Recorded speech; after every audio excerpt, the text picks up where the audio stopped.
comportamento do gerente. Como o comportamento do gerente deve ser direcionado para o contexto da teoria de equidade. O comportamento do gerente deve ser direcionado para a teoria de equidade. O primeiro procedimento que ele tem que adotar é o procedimento da justiça interacional, que envolve a participação. O que vem a ser isso? O gerente tem que cuidar, ou ele tem que estar atento, para que todas as pessoas do grupo tenham o mesmo direito de participar da situação, do processo decisório, dando opiniões e sugestões. Essa interação do grupo tem que ser promovida pelo gerente para que o grupo tenha uma percepção de justiça. A justiça distributiva está relacionada à imparcialidade. O que vem a ser a imparcialidade? Eu tenho que tratar as pessoas da mesma forma, eu tenho que ser imparcial. Eu não posso dar mais atenção a um funcionário e menos a outro. Se vocês imaginarem uma situação de aula ou de convívio social na família, todos os filhos têm ciúmes dos pais quando eles dão mais atenção a um determinado filho que o outro.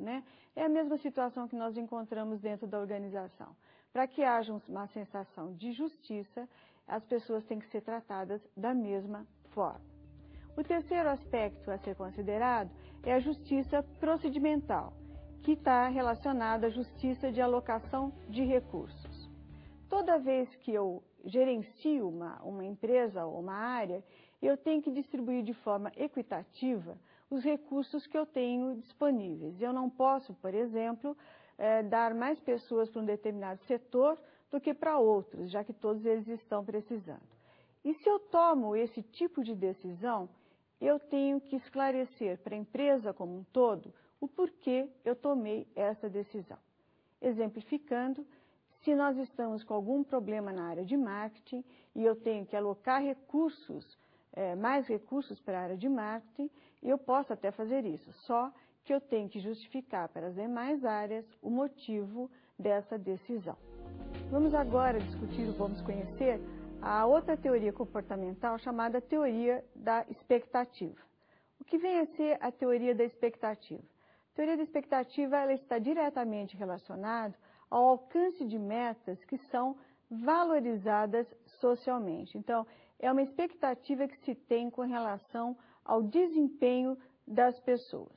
Como é que essa abordagem é estruturada? A primeira coisa que nós temos, por onde nós partimos para a compreensão dessa teoria, é a parte que está relacionada à expectativa. O que vem a ser expectativa? Expectativa é o quanto eu acredito que eu tenho de potencial e de condições de realizar uma determinada ação. Então, eu tenho uma noção exata das minhas limitações e dos meus pontos fortes também. Então, a expectativa ela está diretamente relacionada ao autoconhecimento. Então, eu tenho que saber exatamente o que eu sou capaz de fazer e o que eu não tenho tanta facilidade de executar. O próximo passo que nós temos que considerar dentro dessa abordagem é a instrumentalidade. O que vem ser instrumentalidade? É o quanto eu despendo de esforço para conseguir uma determinada meta. Então, eu tenho que atingir um determinado resultado. Eu tenho noção exata daquilo que eu sou e daquilo que eu posso fazer. Então, eu vou despender um esforço para alcançar esse resultado, uma energia. Eu vou me envolver com isso. E o terceiro aspecto que tem que ser considerado é a valência, que é um outro conceito também complexo que nós precisamos nos ater para compreender muito bem. Valência é o quanto eu valorizo o resultado que eu vou receber. Então, vamos lá.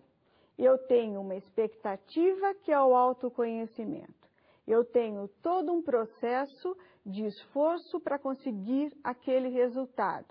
E tenho o final, que é, eu valorizo ou não o que espero que eu tenho que alcançar. Se eu tiver esses 3 pontos positivos, de uma forma positiva, eu vou estar motivado. Então, a teoria da expectativa diz que eu só estarei motivado se eu tiver esses 3 aspectos direcionados de uma forma positiva. Valência é a satisfação antecipada, ou seja, o quanto as pessoas valorizam o que vão receber como recompensa pelo esforço. Para melhor compreensão dessa teoria, eu vou apresentar um case para vocês, para que a gente possa entender melhor todo esse processo. Vamos, então, conhecer uma história do Wagner, né? Que é o caso que eu vou apresentar para vocês. Quem é o Wagner?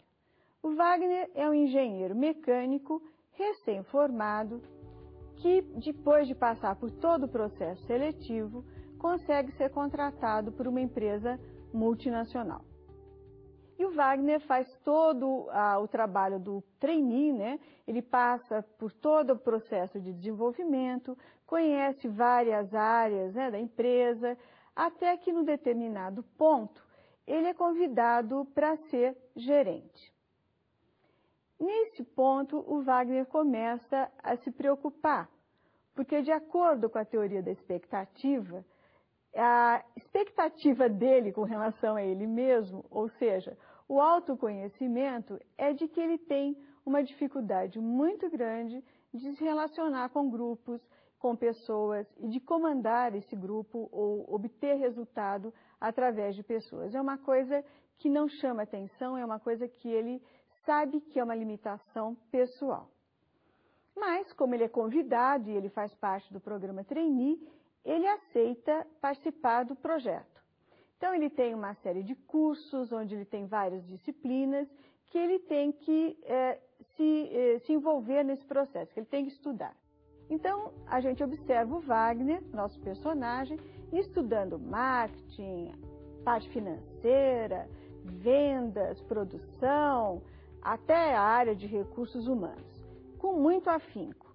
No entanto, a disciplina de comportamento organizacional, ele se dedica sim, mas ele se dedica com menos esforço, com menos ênfase, porque não é uma área que ele sente facilidade. Lembre-se que a expectativa dele, né, que o autoconhecimento, ele percebe essa dificuldade de relacionamento. E a disciplina de comportamento organizacional é exatamente a disciplina que está relacionada às relações interpessoais, né, que cuida desses aspectos. Então, chega no final do processo, no final dessa etapa de treinamento, o Wagner é preterido para o cargo de gerente, ou seja, ele não é aprovado no final de tudo. Então, quando o seu gerente, né, o responsável, o seu mentor, vai conversar com ele sobre o quanto ele deveria estar desmotivado e chateado por ter passado pelo processo e não ter conseguido atingir o resultado, o Wagner, para surpresa desse gerente, diz que ele não está chateado não, porque ele tinha o autoconhecimento da dificuldade de se relacionar com as pessoas. Ele se esforçou o máximo que ele pôde, mas a valência dele, né, quer dizer, a expectativa que ele tinha com relação ao resultado final, não era favorável, ele não queria ser gerente. Então, o fato dele não ser gerente acabou sendo mais um prêmio do que um castigo, né? Então, às vezes a gente tenta direcionar as pessoas ou pensa que está motivando as pessoas de acordo com aquilo que nós valorizamos como recompensa. Mas nem todas as recompensas são iguais, né? Então, eu posso querer um cargo de gerente e a outra pessoa querer um cargo de especialista, que é o nosso caso aqui do Wagner. Se nós, como gerentes de recursos humanos ou responsáveis pela administração dessa empresa, oferecermos, em vez de um cargo de gerente a esse nosso trainee, oferecermos um cargo de especialista, com certeza nós teremos um especialista extremamente motivado e preparado para essa área.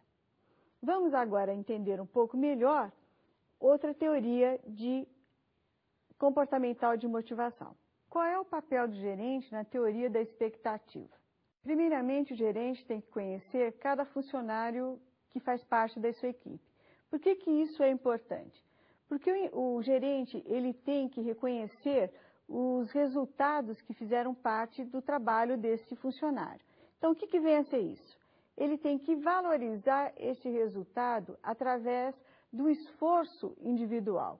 Então, se uma pessoa tem algumas limitações, eu tenho que respeitar que ele fez o máximo que ele podia. Então, todo o resultado que ele obteve foi o máximo que ele poderia ter atingido. Algum outro funcionário pode obter um resultado melhor, mas que também é o máximo dele. Então, nós temos que conhecer as limitações, né, reconhecer as pessoas e limitar e revalorizar esses resultados de acordo com o que cada um pode desempenhar. Então, associar o resultado ao desempenho e cada vez mais exigir um desempenho mais alto, né? Eu nunca posso subestimar a capacidade de um funcionário de atingir algum resultado. Outro aspecto que o gerente deve considerar é identificar um bom desempenho. O que vem a ser um bom desempenho para o gerente, né? Eu tenho que ser capaz de ver o tamanho desse resultado. Qual foi a contribuição desse funcionário para o nosso trabalho? O quanto ele agregou de valor à nossa equipe. Outra coisa que nós temos que considerar é motivar esse funcionário para que ele sempre se esforce cada vez mais para conseguir melhores resultados e para ser mais recompensado de uma forma que ele mantenha a sua motivação sempre alta.